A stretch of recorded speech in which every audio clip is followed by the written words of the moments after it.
అందరికీ నమస్కారం అండి. నా పేరు బి మధుసూదన్ రావు. నేను Sri Kavya all departmental exams coaching centre Nizamabad నుంచి మాట్లాడుతున్నానండి. అయితే రీసెంట్ జీకేలో మనం ఏదైతే కరెంట్ అఫైర్స్ కింద 4 వీడియోస్ నేను అప్లోడ్ చేయడం జరిగిందండి. ఇంకొకటి దిస్ ఈజ్ 5th వీడియో అండి. రీసెంట్ డెవలప్మెంట్స్లో పద్మ అవార్డ్స్ ఏదైతే రిపబ్లిక్ డే సందర్భంగా ప్రకటించారు, వాటి గురించి మీరు కూడా చదివే ఉంటారు. దీని నుంచి కూడా క్వశ్చన్ మనకు తప్పకుండా ఉంటుందండి. అంటే how many members got Padma awards. Padma అవార్డ్స్లో 3 కేటగిరీస్ ఉంటాయండి. పద్మవిభూషణ్ 7 మెంబర్స్కు, పద్మభూషణ్ 19 మెంబర్స్కు, పద్మశ్రీ అవార్డు 113 మందికి, మొత్తం 139 మందికి మనకు పద్మ అవార్డ్స్, పద్మ పురస్కారాలు 2025కు ప్రకటించారు.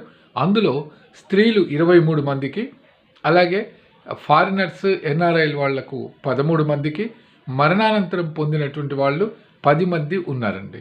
Total 139, Padma Vibhushan 7, Padma Bhushan 19, Padma Shri 113, women 23, category of foreigners NRIs 13 members, after death 10 members got these awards అండి. ఇది టోటల్. ఇది తర్వాత ఏపీ అండ్ తెలంగాణ స్టేట్స్లో ఎంతమందికి వచ్చాయనేది నెక్స్ట్ వీడియోలో చెప్తానండి.